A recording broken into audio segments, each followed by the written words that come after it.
It's like a lot of little things all have come together to kind of create the situation we're in. That was how I was right then. You know, I thought it would sort itself out.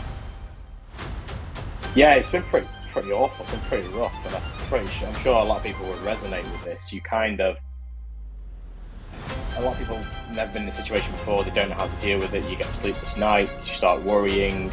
Then your mind goes to like the whole lot's going to come crashing down, and everything's going to end. Something happened, and I paid who screamed the loudest.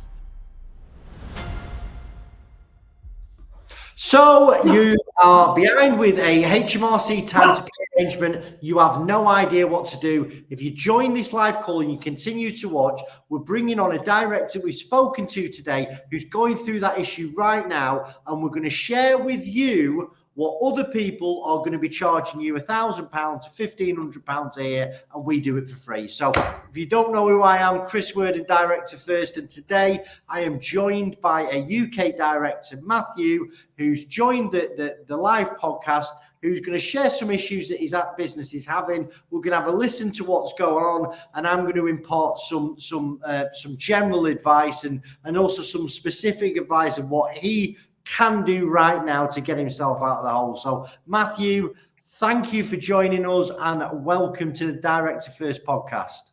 I had no problem. Great to be here. Top man. So we're not going to go into, company name, company registration, and we're all going to keep this very, we don't need to go into that sensitive information. But could you tell me what's going on for you right now in your business? Yeah, so I think we are probably not alone in the situation we are in. So the business has been going 10 years, been doing really well. And then sort of the back end of last year, coming into this year, we started to have a bit of a slowdown in sales. I think it's what's happened to our business is not really any one single factor. It's like a lot of little things all have come together to kind of create the situation we're in. So, I mean, there's a cost of living crisis. So my business is an e-commerce business. We specialize in technology products. So as you can imagine, when people can't afford to pay for their mortgages, they're not going to be going out and buying tech products. So that's kind of our sales have been disappointing, I think would be fair to say. On top of that as well, we obviously had these massive interest rate rises. My business was very heavily leveraged, to be quite honest. And what's happened is one of our biggest creditors essentially has ceased trading and closed down, and they literally pulled the rug from underneath us. One day they just sent an email saying, sorry, we are ceasing trading. Your loan's still valid, but once you've, that's it. There's going to be no renegotiation, no renewal or anything like that. So effectively what that's really done is it's put us in a very bad cash flow position, because we've lost this working capital, which we used to purchase stock, and it's kind of just all kind of come to a bit of a head from there. Okay, cool. Yeah, I mean, we have taken inquiries off businesses in the same sector, certainly for the past 2 or 3 years, and it's very common, the situation you're facing, because let's go back to end of 2020, 2021. There was a lot of money knocking about, especially people were spending money on, stuff for the garden, tech products. People were getting bounce back loans. They were getting, if you was a self-employed joiner in 2020, you've never had it so good, because you was charging people fortunes to do work on their house. You could still go to work, and you were getting 3 or 4 grand every few months from the government. So there was a lot of cash in people's pockets, and they were spending, wasn't they? Now, yeah, a lot of businesses have done, if they've seen that, and to keep up with demand, or to, you've got to make the most of these opportunities, haven't you, as an entrepreneur? Yeah. People like yourself have gone out there, and you're willing to take on debt that you've had to PG, in the event that this defaults, you're on the line for this to try and ride that wave. Then I think, I don't know about you, but what's fairly common, we start to get to the end of 22, start of 23, things slow down. Things are, you've mentioned it, cost of living crisis, mortgages going through the roof, gas and electric going through the roof, everything going through the roof. A tin of beans is costing a lot more than it did 2.5 years ago. Supply chain issues, and what it does is it puts this huge squeeze on people's pockets, doesn't it? You know, if they're struggling to pay their rent or their mortgage at the end of the month, it's very hard to justify buying something that's seen as a luxury. But the problem is that legacy debt that at the time was fairly manageable. You get into a bit of a revenues falling a little bit, costs staying consistent, and I say it all the time, there's too much month at the end of the money. Yes, that's exactly right. Yeah, I couldn't agree more. Because obviously, when you're in a wave and you recognise that it's a wave, you want to take the opportunity, as you said. So you take the capital, because obviously growing naturally, if you did that over 4 or 5 years, you'd never ride the wave. The wave would have finished before you got to a point where you could leverage it essentially. So yeah, we took on this money. We grew the business massively. I mean, our turnover tripled between 2019 and 2023. So our turnover tripled, as did our staff. And what happened is the business was kind of geared to a certain level of sales. But what was underpinning it was this working capital, was that we had to buy in enough stock. So therefore we could then sell it enough stock at a set margin, and then we could then pay all the bills and everything was all nice. But once you remove one of those elements, it's like a deck of cards. You take the bottom card, the whole lot comes falling down. And that's very much what's happened to us, in the sense that the capital was removed from us. We geared our business around X amount of capital, X amount of spend, which would then leverage X amount of return. And then therefore we could cover all of our expenses quite comfortably. That went away. And that was really the killer. Because I say we have obviously had big increases in all of our expenses. You know, we've had gas rate increase, gas prices have increased massively. Wages have increased quite considerably this year for a lot of our staff. And so not only did we lose this money, but our expenses are at the highest point they've ever been in the history of the business. So it all accumulated to where we are today. And the issue at the moment is, I'll let you go into it, but it's a slight HMRC issue, isn't it? There's been some built up VAT, built up PAYE, and relative to your turnover, it's not huge amounts of money. I did have a look at your accounts before the call, and you've obviously paid a considerable amount of tax over those years. Yes. Yes. And it just goes to show this can happen to anybody. It's nobody sets out to get behind the HMRC. I think, and I've done it myself. I've been in a business where something happened, and I paid who screamed the loudest, and the revenue do not scream for quite some time. And my idea was, well, this is going to turn round, and when it does turn round, I'll be able to flatten off that VAT. And then it hasn't turned round. Okay, well, it will turn round next quarter. Before I know it, I'm 3 quarters deep on the VAT, and I'm behind with the PAYE, and then I've got a corporation tax bill that's due. I never set out to do that. Okay, I think that was how I was right then. I thought it would sort itself out. So, could you just tell me the nature of the inquiry, Matthew? When you first called, just tell us what was going on for the business. What are the, what are the problems that you're facing right now? Yeah, so pretty much, I would say we could probably pinpoint it back to sort of Christmas 2023. So Christmas 2023 was disappointing compared to, generally, again, retail businesses. Christmas is a very important time of year, and it was a disappointing time. So we didn't have any sort of surplus profits and cash to carry us forward into 2024. So yeah, I had a big VAT bill, Q4 VAT bill in February, and obviously full intention of paying it, but then we never got there. We just never had the cash flow. We never made enough money to cover that VAT bill. So then it went on a payment plan, which is fine. We kept up with the payment plan for a couple of months, but then the next VAT bill became due. And because we knew we had 2 lots of VAT bills, what we'd done is we basically tried to liquidate some of our inventory. We tried to sell it off a bit cheaper. Anyway, because of the cost of living crisis, our margins were being reduced because we're having to reduce our prices to stay competitive and bring sales in. So what actually happened is we actually artificially inflated our VAT bill because we were selling off all this inventory. at less margin just to get cash into the business to effectively pay back this debt we owed. And then we've ended up adding on more debt to the debt. So, and I mean, like I say, it is a manageable amount of money, let's say, relative to the turnover. But my kind of mantra, as you've always said, is to deal with things early and not bury your head, because I knew full well if I bury my head, this is just going to get worse and worse and worse.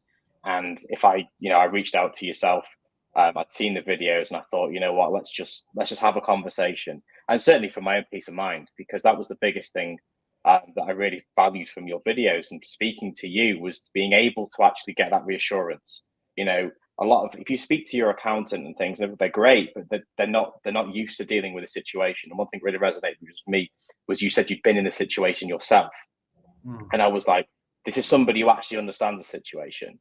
Because you feel, as an entrepreneur, you feel very like you're going to be very judged, and you feel like they're going to basically say, well, why the heck did you not keep the HMRC money aside? That's like rule one of business. And it's like, but that isn't the reality. As you said, your suppliers are messaging you, ringing you up every day when you're paying, so you pay them. And of course, you don't want to damage the relationship with your suppliers, because then you know full well that if you damage that relationship, then you can't get stock in and business is done anyway.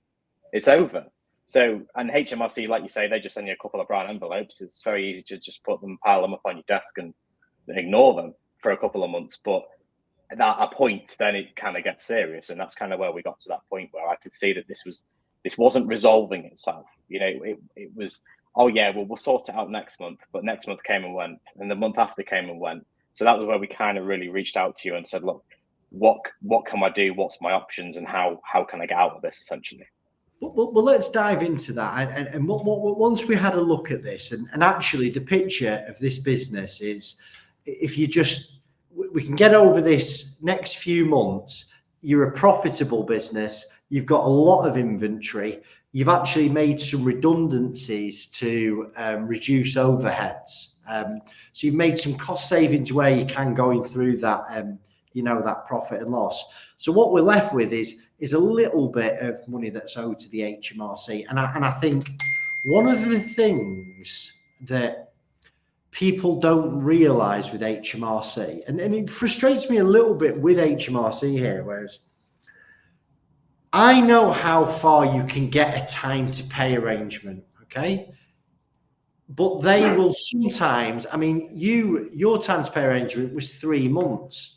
I nearly fell off my chair when I heard that, because when it's and there's some things to consider with time to pay arrangements. And for those that don't know what it is, by the way, is if you can't pay a VAT bill, you can't pay some PAYE, you can't pay corporation tax, what you can do is you can ring the HMRC and say, listen, I'm really sorry. Tell them why it's happened.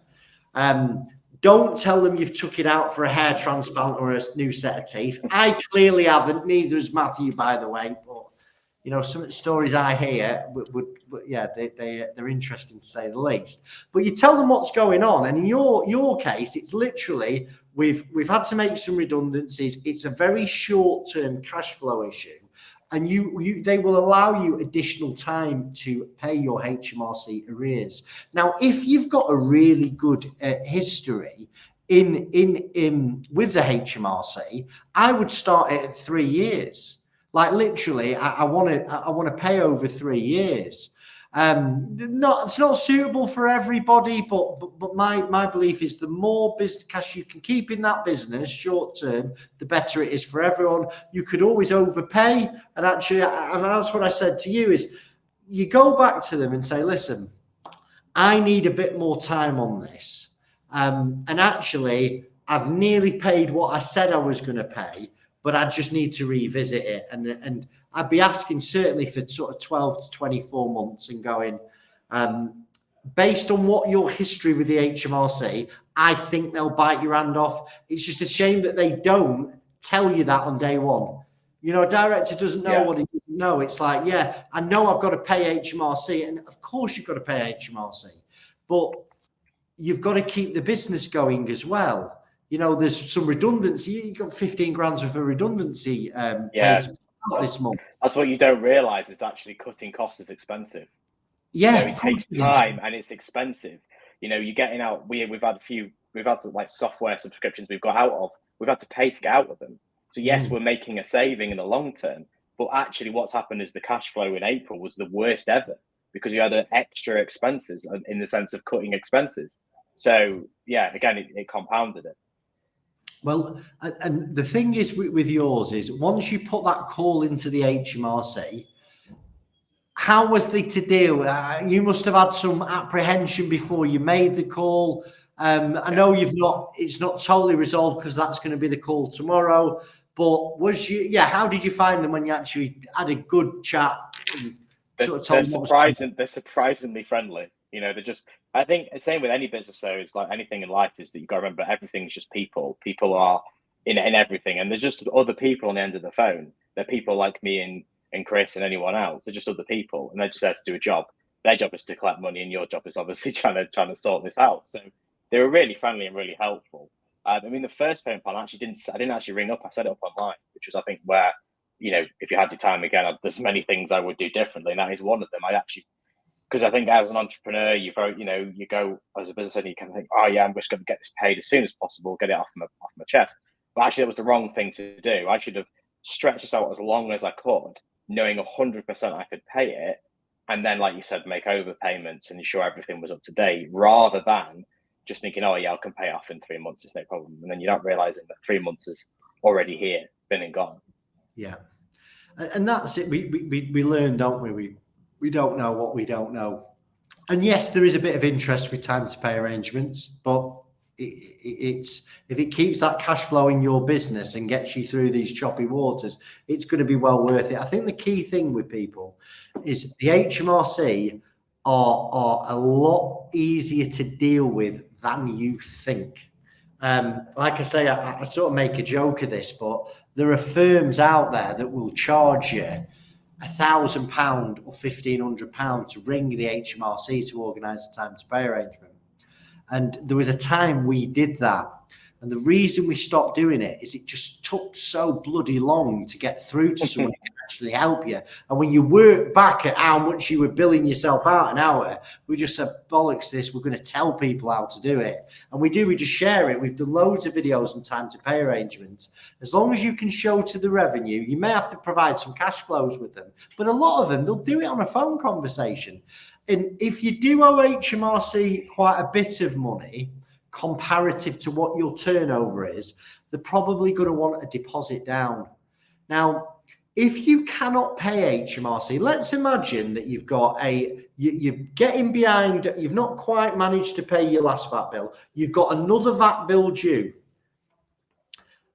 I'd be ringing them and I wouldn't enter into a time to pay arrangement that you can't afford. I'd be saying, listen, I can't pay my next one. I'm not saying that's your thing, but this is just some general principles. I can't pay my next one. I'm willing to pay something, and you give them a little bit of money, but you're going to have to bear with me for the next quarter. And they've got a decision to make, because if the HMRC force someone down a winding up petition, what that is if you don't pay the HMRC, continue to bury your head in the sand, eventually they wind the business up. They're never in a million years going to do that to you, Matthew, but I'm talking about the director who doesn't pick the phone up, who buries his head in the sand, who thinks it's going to get better. And in a winding up petition, it's a forced liquidation and compulsory liquidation. And then the HMRC gets very little back. So that's why the power's sort of in your court. You don't want to be obnoxious with it, because you're right. It would help if they like you, be polite to them, But if you get an arsey one, and there are arsey people out there, they've had a bad day, whatever it is, late up, dogs died, whatever it is, call back another time. Like I do that sometimes with directors who've had I've said, go and ring them back. They'll agree to this. They ring me back 4 hours later when they've spoken to someone. They go, Chris, they've said no. I said, I know this is going to sound strange, but ring back tomorrow at a different time and try again. And voila, they get the outcome that they want. So listen, I really appreciate you coming on today and sort of discussing sort of what's been going on for you. I mean, would you be willing to share about how you felt before you picked the phone up and making the call? What was sort of going on for you? Yeah, it's been pretty awful. It's been pretty rough, and I'm sure a lot of people would resonate with this. You kind of, A lot of people never been in a situation before. They don't know how to deal with it. You get sleepless nights. You start worrying. Then your mind goes to like the whole lot's going to come crashing down and everything's going to end and my life's over and all this.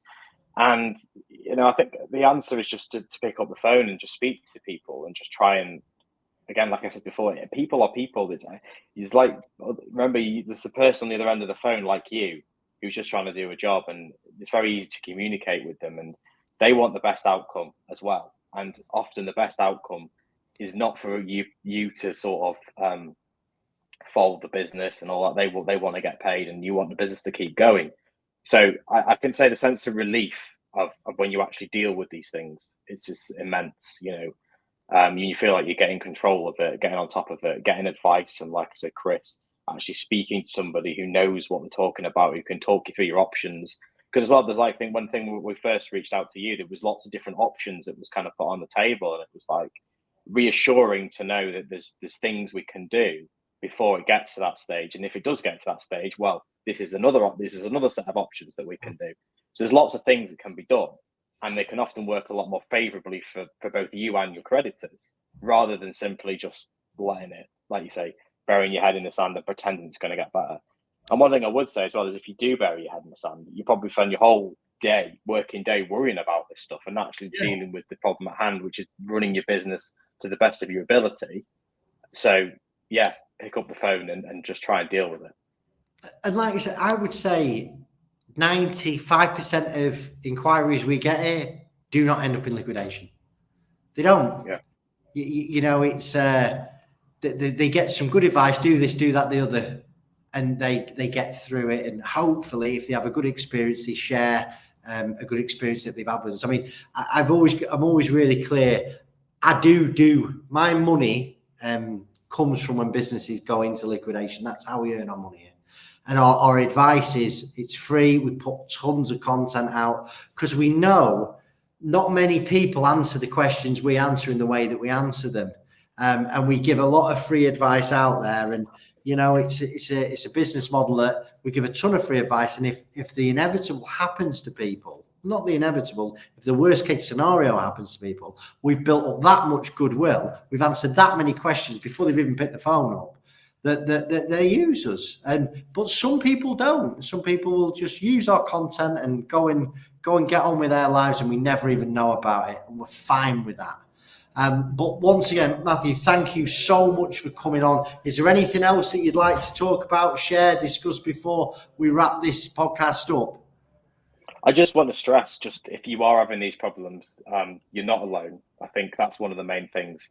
Like you said, when I spoke to Chris for the first time, it was reassuring to know that other people are in the same situation, because I think you feel like a failure. You feel like you're the only one in the situation. Everyone else is doing really well around you, and it's not really the situation. There's lots of people, lots of businesses going through the same thing as you. You're not alone. Just try and deal with it in the best way you can and get the best outcome for you and your business. Brilliant. Listen, I really, really appreciate you joining us today. And I'm going to, if you're out there, you like our content, subscribe, comment, ask us questions, we'll answer them. But thanks for joining the podcast, Matthew, and I'm going to leave it there. Problem.